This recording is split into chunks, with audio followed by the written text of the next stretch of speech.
पहले तो सामान्य जानकारी ले लेते हैं, आयत होता क्या है, इसका क्या उपयोग है, कैसे करेंगे। इनके जो प्रश्न बनेंगे वो किन पर बनेंगे, क्षेत्रफल पर, परिमाप पर, किस चीज पर बनेंगे, ईंट लगाना, पत्थर। तो पहले आप ये जान लीजिए कि आयत की बेसिक चीजें क्या हैं। बेसिक चीजें जानने के बाद फिर मैं आपको बताता हूं कि इनके प्रश्न कैसे आते हैं। तो एक बार सभी लोग शेयर कर लीजिए। चलिए फिर क्लास की शुरुआत करते हैं। देखिए, आयत, आयत को कहते हैं रेक्टेंगल। तो ये रेक्टेंगल होता क्या है और इसकी क्या विशेषताएं हैं, तो जो हम लोग सामान्य तौर पर जानते हैं वो विशेषताओं की पहले चर्चा करते हैं। जैसे नंबर एक, पहला नंबर क्या कहता है कि आयत की आमने सामने की भुजा समान होती है। बढ़िया से समझिएगा, आयत की आमने सामने की भुजा समान होती है। आमने सामने की भुजा समान होती है।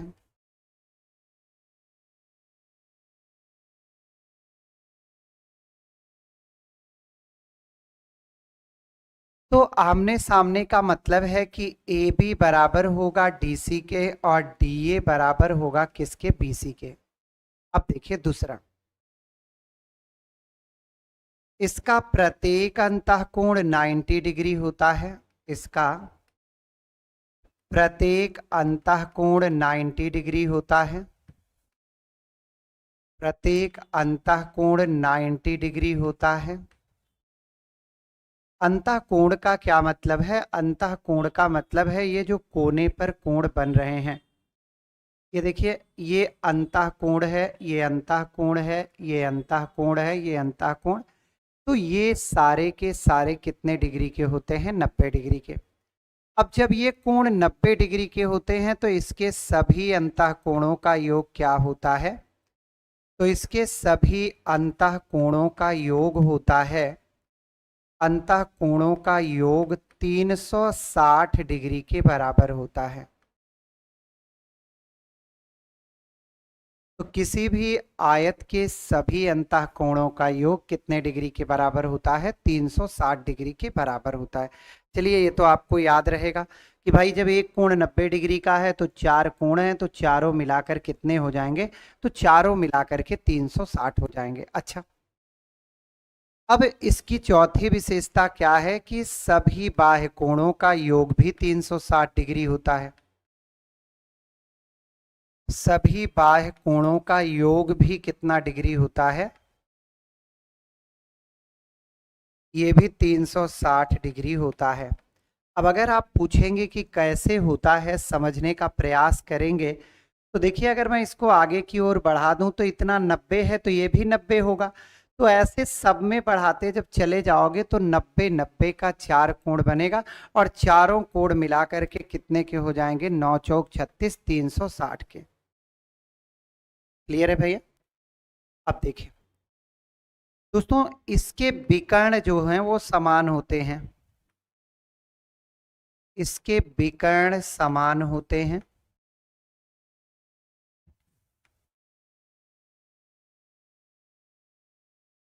परंतु 90 डिग्री पर नहीं काटते।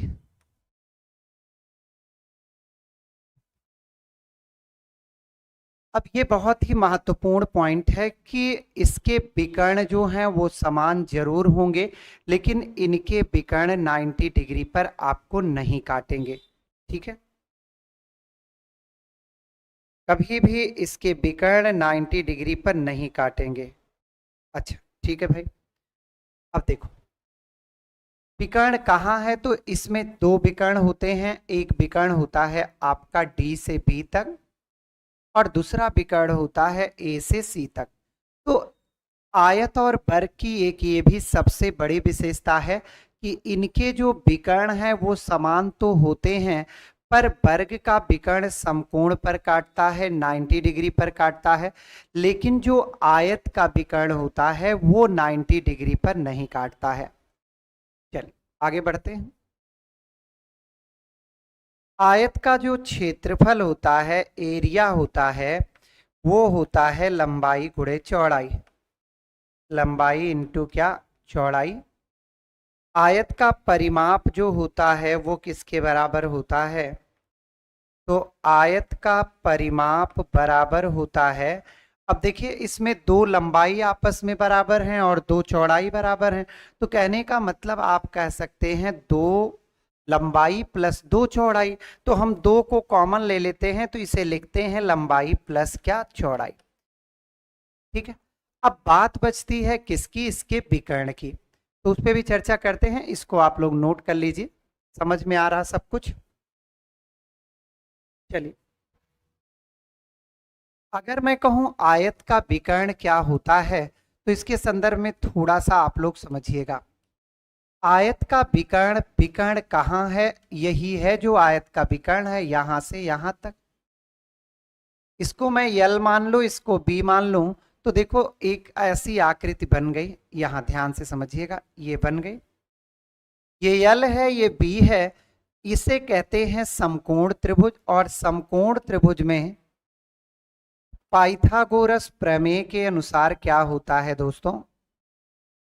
तो ये होता है सदैव कर्ण का वर्ग बराबर में लंब का वर्ग प्लस आधार का वर्ग। ऐसा पाइथागोरस महोदय ने कहा था कि अगर त्रिभुज समकोण त्रिभुज है तो इसमें सदैव कर्ण का वर्ग बराबर होगा लंब का वर्ग प्लस आधार का वर्ग। तो कर्ण यही है, रहने दो। तो कर्ण बराबर क्या हो जाएगा, इस पर रूट लग जाएगा, लंब है बी का स्क्वायर और यल का स्क्वायर। तो दोस्तों यही इसका विकर्ण आ जाता है। आयत का विकर्ण होता है L square plus B square, root में लंबाई का वर्ग प्लस किसका वर्ग, चौड़ाई का वर्ग। क्लियर भैया? एकदम बिल्कुल से समझ में आ गया। प्रवेश कुमार जी लंबाई चौड़ाई, बिल्कुल प्रवेश जी बिल्कुल सही उत्तर है। प्रज्ञा गुप्ता जी बिल्कुल 2l प्लस बी ब्रैकेट में मारेंगे। सानिया अंसारी जी बिल्कुल सही उत्तर है। चलिए, अब देखिए दोस्तों, अब इनके जब रूल जान लिए तो आइए मैं इनमें प्रश्नों पर ले चलता हूं। जैसे एक क्वेश्चन पहले लिख के समझा दूं तब पीडीएफ पे चलो। यदि किसी आयत की लंबाई को, यदि किसी आयत की लंबाई को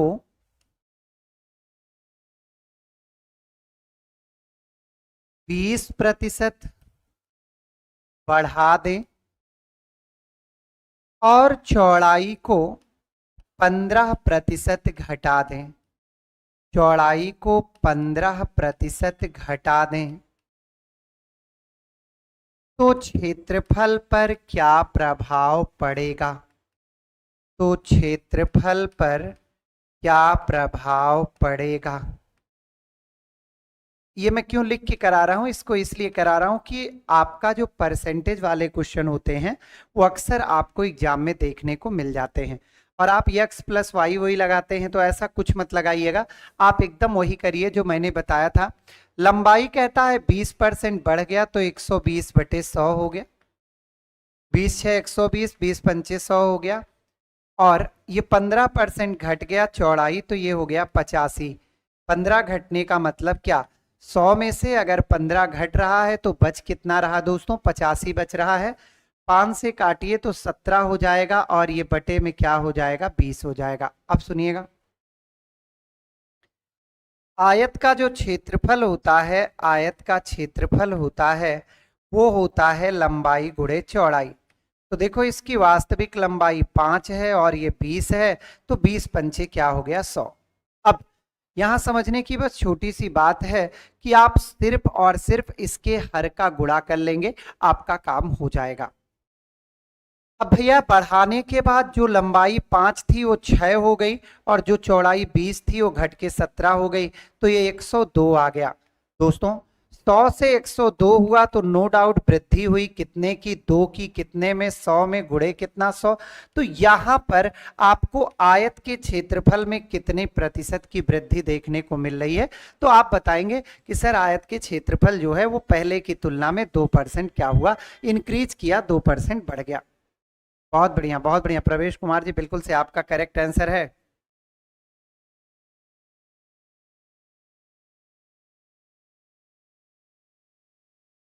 ठीक है,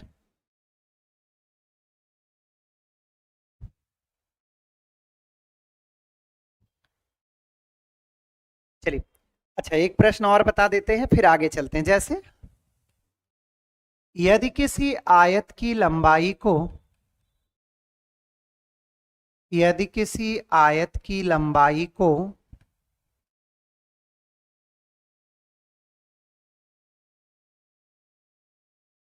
20% घटा दिया जाए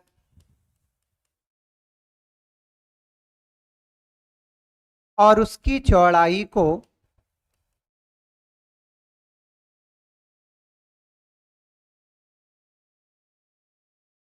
16 से ही 2/3% घटा दिया जाए,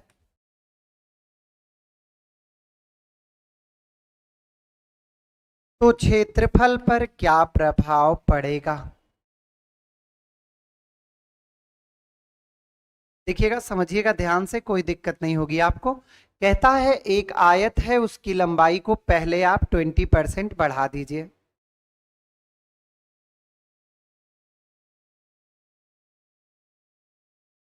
चलिए कोई बात नहीं प्रवेश जी, आइए।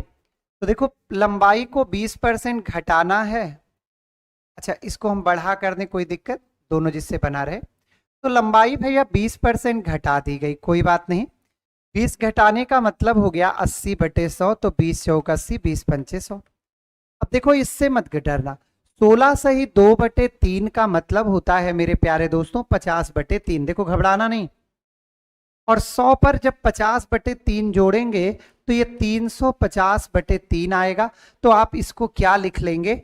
चौड़ाई को 350/300 लिखेंगे, क्योंकि 100 का गुणा भी होगा। कट गया। तो 5×7 = 35, 5×6 = 30। आइए अब आगे देखिएगा। तो वास्तविक क्षेत्रफल 5 और 6 का गुणा हो जाएगा, जो हर में है, और बाद का 4×7 का गुणा हो जाएगा, 28 हो गया। तो यहां दोस्तों कमी मिली है कितने की? 2 की। कितने में? 30 में, और ×100।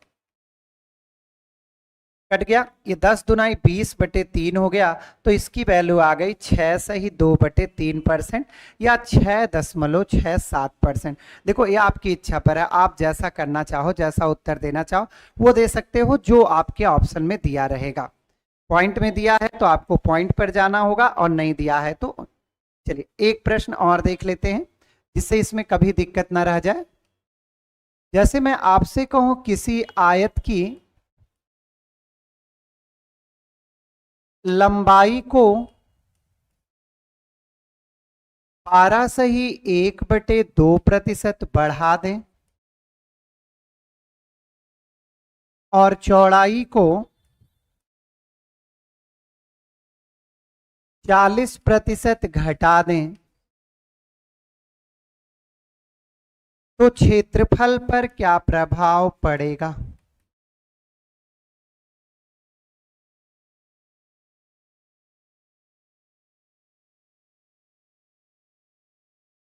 चलिए देखते हैं। 12.5% बढ़ाना है, तो 100 में 12.5 जोड़ दो तो 25/2 हो जाएगा। तो ये 225/2 आएगा। तो इसे हम लिख सकते हैं 225/200।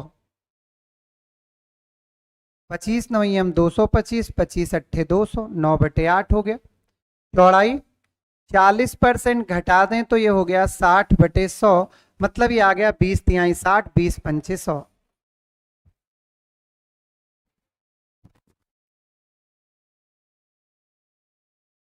चल, तो 8 का 5 में गुणा, तो ये 8×5 = 40 आ गया।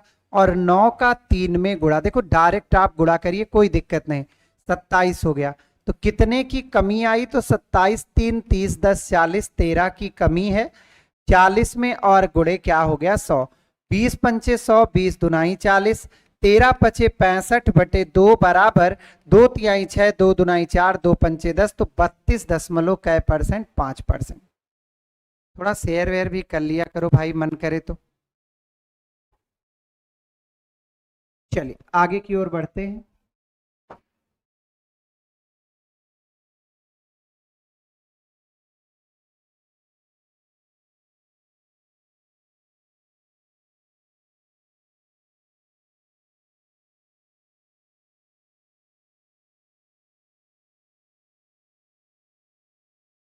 देखिए, पहले क्वेश्चन पर आपको ले चलते हैं। पहला क्वेश्चन क्या कहता है, ये वही है, देखो। एक आयत की लंबाई को 10% घटाने और चौड़ाई को 20% बढ़ाने पर क्षेत्रफल पर क्या प्रभाव पड़ेगा। कहता है लंबाई को 10% घटाना है तो 10 घटा दीजिए 90/100, और चौड़ाई को 20% बढ़ाना है तो 120 बटे क्या हो गया, 100 हो गया। काटिए, 0 से 0 तो ये 9/10 आ गया, और इसे काटिए तो 6/5 आ गया। पहले क्षेत्रफल हर का गुणा होगा तो 10 बचे 50 हो गया, और बाद में ऊपर का गुणा होगा 9 6 54 हो गया। 50 से 54 हो गया तो नो डाउट भैया वृद्धि हुई है। जो चीज 50 पर थी अब वो बढ़ करके 54 की ओर चली गई, तो वृद्धि कितने की हुई, 4 की हुई। कितने में हुई, 50 में हुई, और गुणे क्या, 100। तो आपका उत्तर कितना आ गया, 8% वृद्धि। राइट आंसर है ऑप्शन नंबर बी। तो इसमें कुछ करना नहीं है, बस इतना सा ध्यान रखिएगा।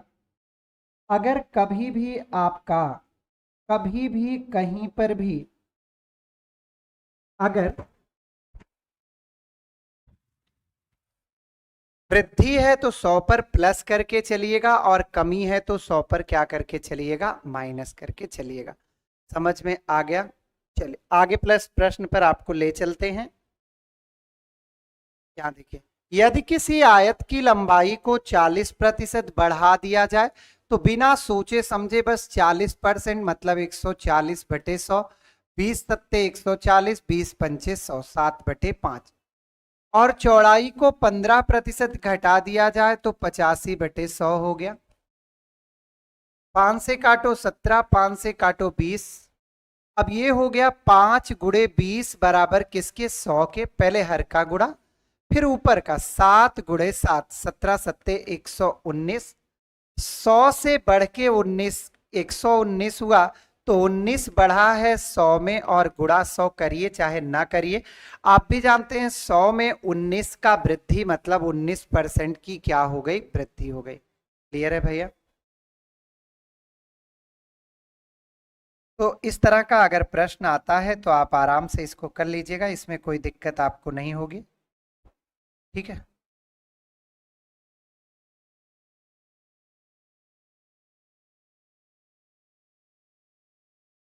चलिए अब देखिए अगले प्रश्न पर ले चलते हैं आपको, क्वेश्चन नंबर नेक्स्ट पर।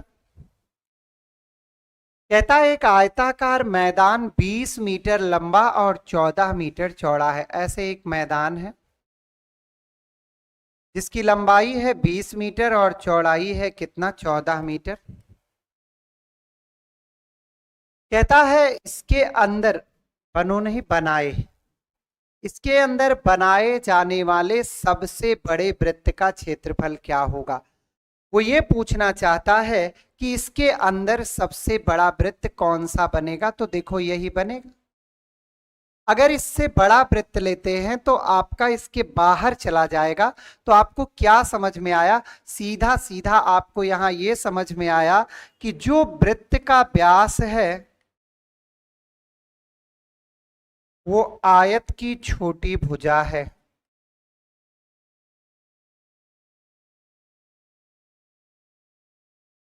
अब आप कहेंगे बड़ी भुजा क्यों नहीं, तो जब बड़ी लेंगे ना तो वृत्त एकदम बड़ा सा हो जाएगा, बाहर चला जाएगा। और यहां देखिए अगर ये 14 है तो ये भी 14 है, तो भैया हो गया 14 मीटर। तो त्रिज्या हमेशा व्यास की आधी होती है। वृत्त में त्रिज्या जो होती है वो सदैव व्यास का आधा होता है। तो आपकी त्रिज्या हो गई 7 सेंटीमीटर। तो भैया इस बड़े से बड़े वृत्त का क्षेत्रफल क्या होगा। वृत्त बड़ा हो चाहे छोटा हो, क्षेत्रफल पाई आर स्क्वायर। पाई का मान 22/7 गुणे 7 गुणे 7 से 7 कट गया, 22 सत्ते 154, और मीटर मीटर का गुणा तो वर्ग मीटर। तो आपका सही उत्तर कौन सा है, 154 वर्ग मीटर। क्यों वर्ग मीटर हुआ याद रखिएगा, यहां देखो मीटर है, सेंटीमीटर नहीं। जब 7 मीटर का 7 मीटर से गुणा करोगे तो 7 7 कटा, लेकिन मीटर मीटर का तो गुणा होगा ना। तो मीटर मीटर का गुणा क्या बन जाता है, वर्ग मीटर के बराबर। ठीक है, समझ गए? तो याद रखिएगा, किसी भी आयत में खींचा जाने वाला जो सबसे बड़ा वृत्त होगा अंदर, उसका जो व्यास होगा वो आयत की छोटी भुजा के बराबर होगा, या कह सकते हैं कि आयत की चौड़ाई के बराबर होगा। किसके बराबर होगा? आयत के चौड़ाई के बराबर होगा। और वर्ग के अंदर अगर आप वृत्त खींच रहे हो तो वर्ग के अंदर जो वृत्त है उसका जो व्यास होगा वो सदैव वर्ग की भुजा के बराबर होगा। क्लियर भैया? चलिए आगे बढ़ते हैं।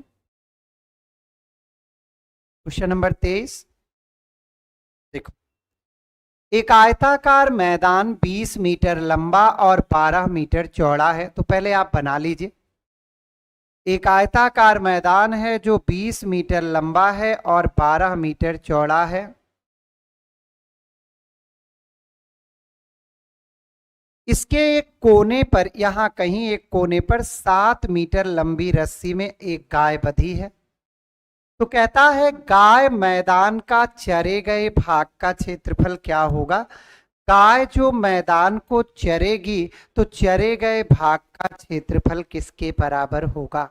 तो सिंपल सी बात है कि अब जो ये रस्सी है ये किसका काम करेगी? ये एक वृत्त के त्रिज्या का काम करेगी। मतलब चरे गए भाग का क्षेत्रफल बराबर होगा, वैसे तो वृत्त त्रिज्यखंड बनता है जिसका क्षेत्रफल होता है पाई आर स्क्वायर थीटा बटे 360, लेकिन जाने दीजिए। आप बस इतना समझिए कि वृत्त के क्षेत्रफल का चौथाई है। अब कैसे जानेंगे कि चौथाई है? तो किसी वृत्त के केंद्र पर बनने वाला कोण सदैव 360 डिग्री का होता है, और ये जो है आयत का जो कोना है वो 90 डिग्री का होता है। तो उसका कौन सा भाग है? उसका चौथा। अब देखिएगा,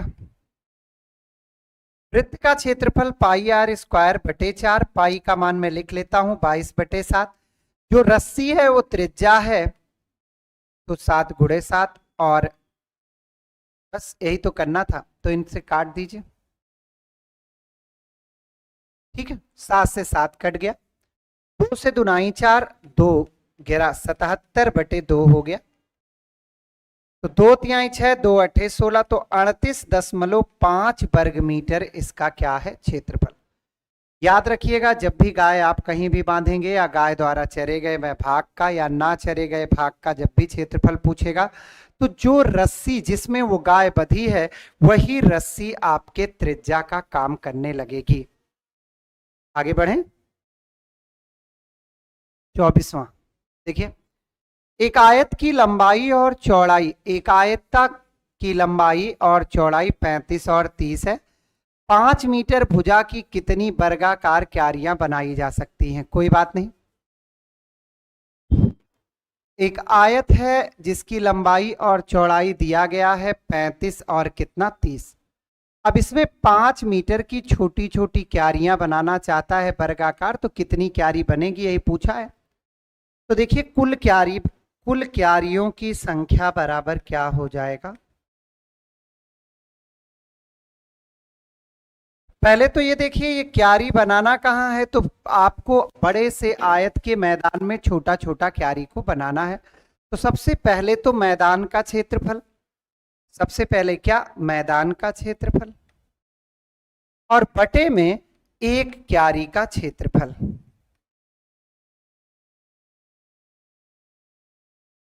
तो मैदान का क्षेत्रफल लंबाई गुणे चौड़ाई हो गया, तो 35 गुणे क्या हो गया? 30 हो गया।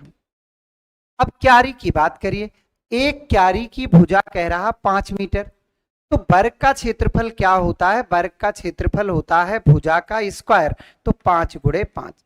तो देखो ये 6 आ गया और ये 7 आ गया, तो टोटल कितनी क्यारी छोटी छोटी निकलेंगी?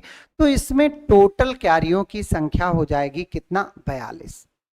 ठीक है, बड़े वाले क्षेत्रफल में छोटी छोटी क्यारी निकालना है, तो मतलब पहले बड़े वाले क्षेत्रफल को ज्ञात करिए और फिर इसमें छोटे छोटे क्यारियां काट दीजिए। संतोष कुमार जी बिल्कुल से सही उत्तर है। चलिए प्रवेश जी, रोहित जी, दीपक यादव जी, अनीता गुप्ता जी, चलिए आगे चले भैया। चलिए देखिएगा 25वां प्रश्न।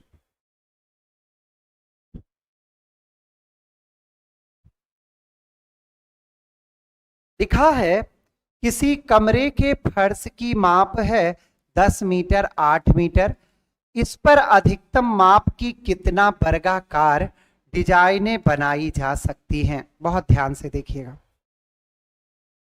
तो वर्गाकार जो डिजाइन बनेगी उसकी भुजा क्या होगी? डिजाइन की भुजा जो होगी वो बराबर होगी आयत की भुजाओं के मासा के।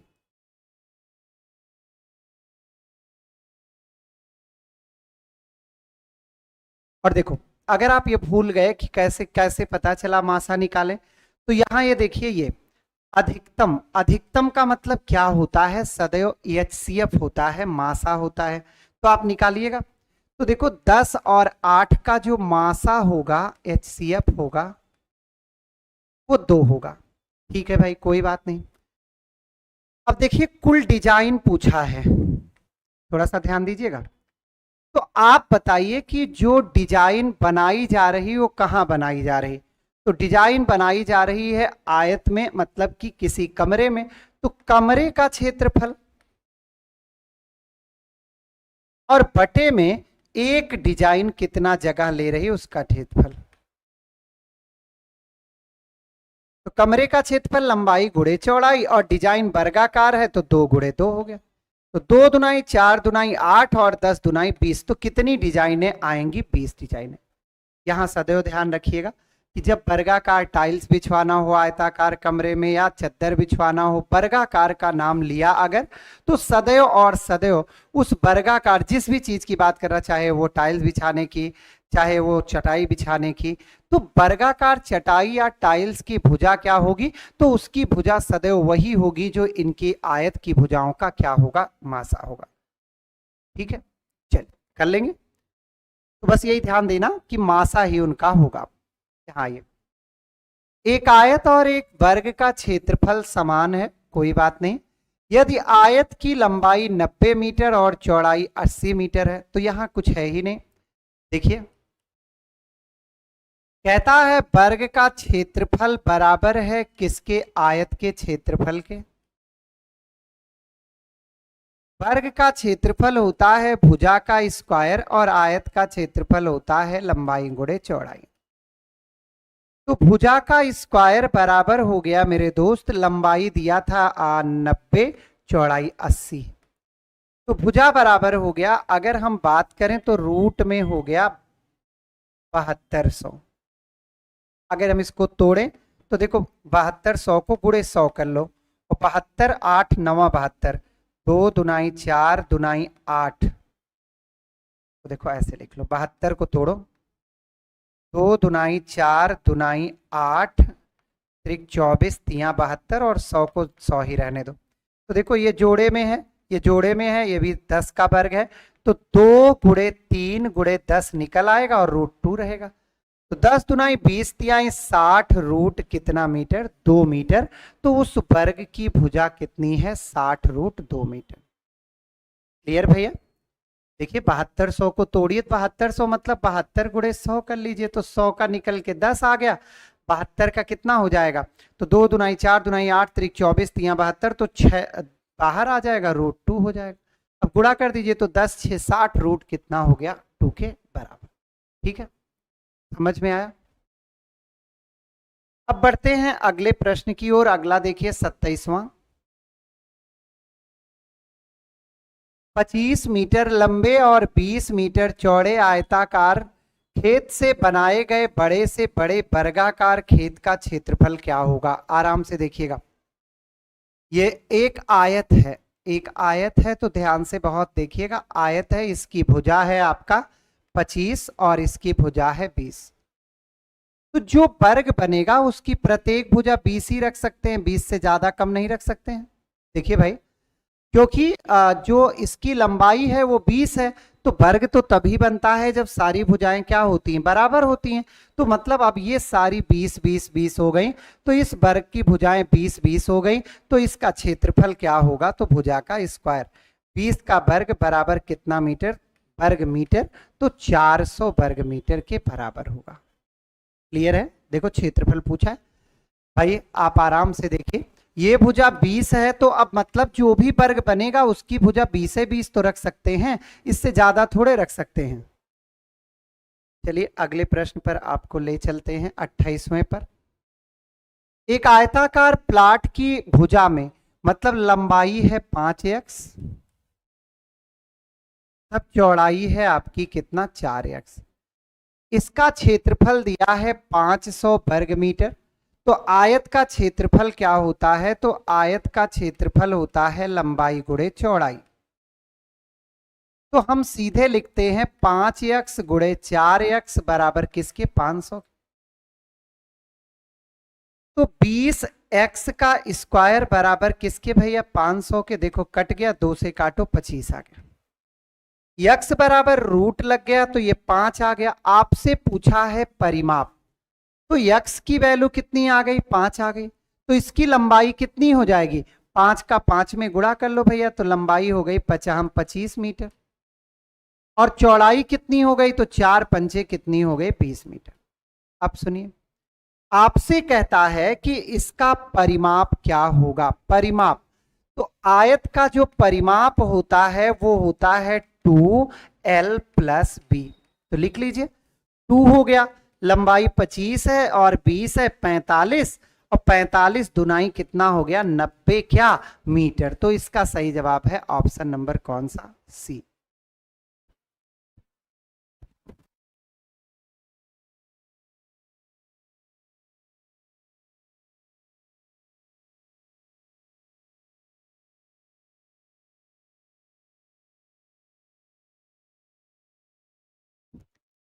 बढ़ते हैं क्वेश्चन नंबर 29 की ओर।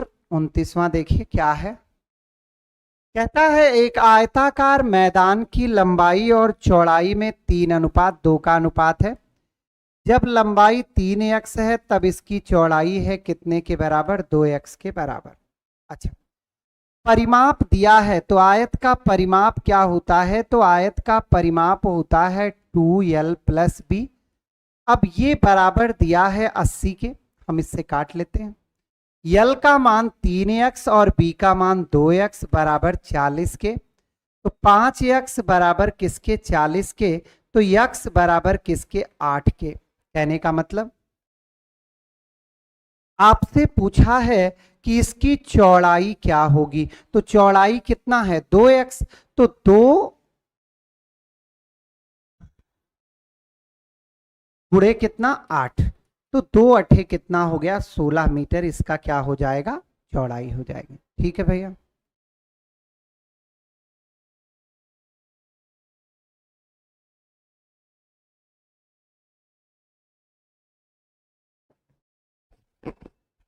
आगे चले, देखिए 30वां प्रश्न आज का। कहता है किसी आयताकार मेज के ऊपरी सतह का परिमाप है 28 मीटर और क्षेत्रफल इसका कोई बात नहीं। देखिए एक आयताकार मेज है ऐसे, यहां देखिए ऐसे, इसका परिमाप दिया है। तो परिमाप क्या होता है? 2l प्लस बी बराबर हो गया 28 के। तो l प्लस बी बराबर हो गया किसके? 14 के। अब देखो इसका क्षेत्रफल 48 है, कोई बात नहीं भाई, हमारा कह रहा है कि इसका जो क्षेत्रफल है l गुणे बी वो 48। अब देखो क्षेत्रफल बराबर 48, एल बी बराबर 48।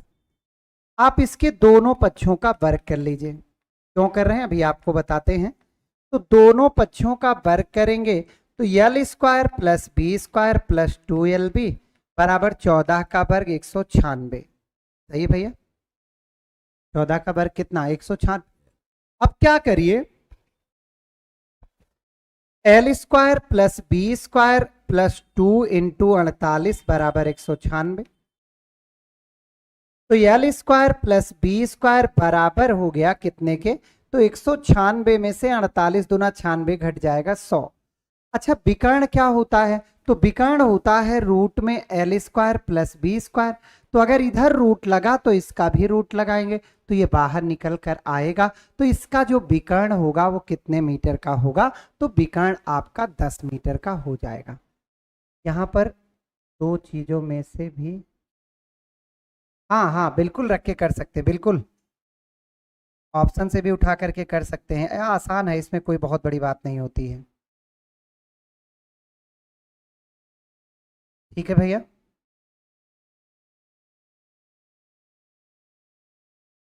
आगे बढ़ें। चलिए क्वेश्चन नंबर 31वां देखिएगा। एक आयत की लंबाई चौड़ाई की दुगुनी है।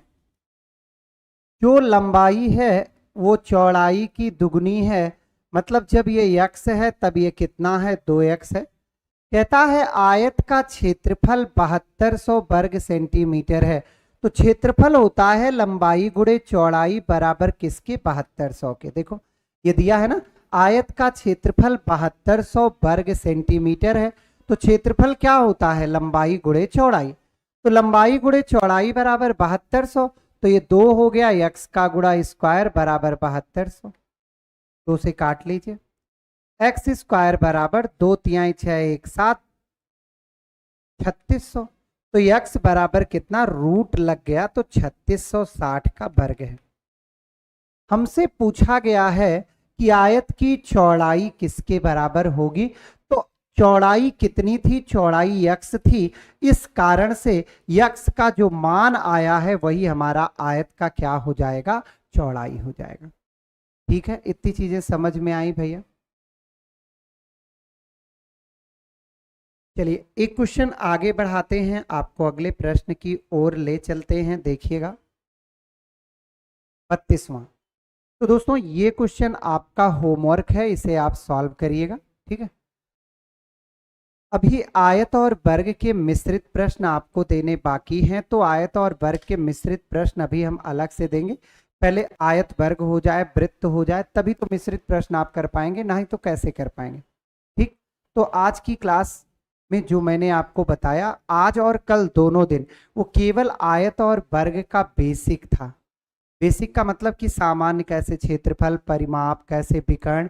अब इसके बाद जो क्वेश्चन होंगे वो थोड़े से मिक्सअप क्वेश्चन होंगे, वो थोड़े से बड़े क्वेश्चन होंगे, तो आपको थोड़ी सी दिक्कतें भी आएंगी। लेकिन अगर पहले बेसिक तैयार किए रहेंगे तो अंदर कोई दिक्कत नहीं आएगी।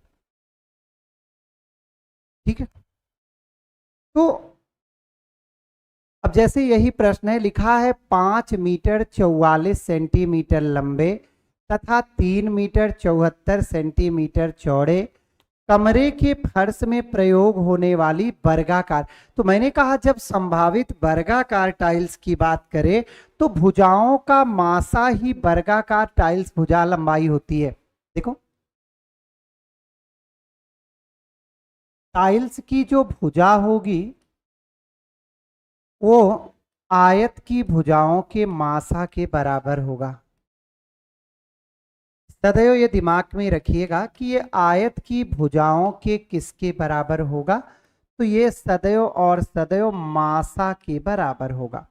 तो चलिए 5 मीटर 44 सेंटीमीटर, तो 5 मीटर और 44 सेंटीमीटर, अर्थात ये 544 सेंटीमीटर बन गया। दूसरा 3 मीटर 74 सेंटीमीटर, तो 3 मीटर और 74 सेंटीमीटर, तो ये 374 सेंटीमीटर बन गया। अब देखो तो 544 और 374 का मासा तो भाग देके करेंगे तो बड़ा लंबा जाता है। आप भाग मत दीजिए, जिससे कटे उससे काट लीजिए। जैसे 2 से कट रहा, 2 दूनाई 4 1 5, 2 सते 14, 2 दूनाई 4, 2 1 के 2, 2 अठे 16, 1 17, 2 सते 14। अब देखो किससे कट रहा, 7 2 9 2 11, 16, 16 1 के 16, 4 20, 7 7 4 16 7 112, 16 1 के 16, 17 18, 2 27, नहीं 17 से कट रहा क्या? 17 से कट रहा। देखो 17 1 के 17 10 27, 17 6 102 और 17 1 के 17 1 18 और 17 1 के 17। अब देखो ऐसी कोई संख्या नहीं है जो इनको काटे, तो यही इसका मासा हो जाता है। तो 17 दुनाई कितना हो गया 34। तो वर्गाकार टाइल्स की भुजा कितनी है 34। मासा निकालने के लिए सदैव आप अपने दिमाग में ध्यान रखिएगा कि इस तरह करेंगे ना तो वो छोटा होता है, वो बड़ा नहीं होता। जैसे भागफल विधि आप करते हैं तो कई स्टेप में होता चला जाता है, काफी लंबा हो जाता है। अगर इससे करेंगे ना तो ये सामान्य विधि होगा।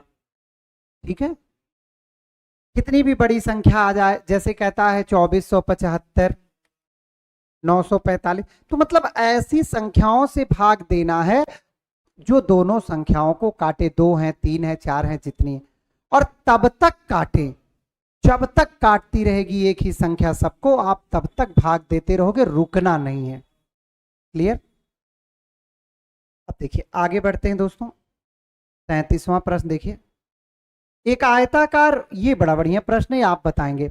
एक आयताकार खेत का बाड़ 3 दिशाओं में लगाया जाता है। देखो एक आयताकार खेत है ऐसे, इसकी 3 दिशाओं में बाड़ लगाया जाता है और एक दिशा में 20 फीट खुली दीवार है।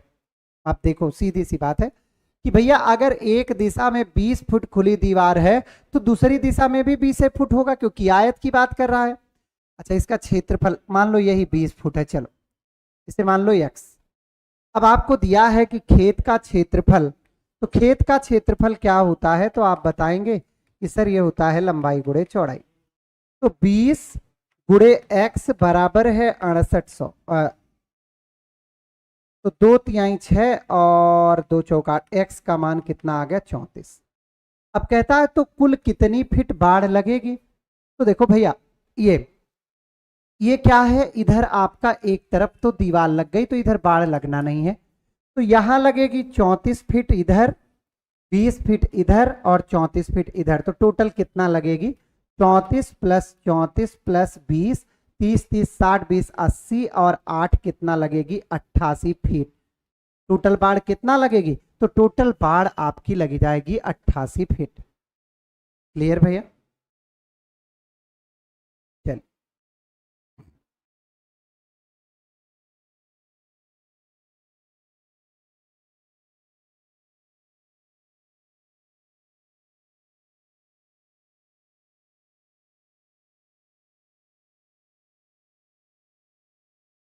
ठीक है, तो दोस्तों आज मैंने इतना क्वेश्चन आपको बताया, इसे आप अच्छे से प्रैक्टिस करिएगा। इसके आगे की चीज़ों पर हम लोग कल चर्चा करेंगे। तो आज की क्लास में बस इतना ही दोस्तों, बहुत बहुत धन्यवाद।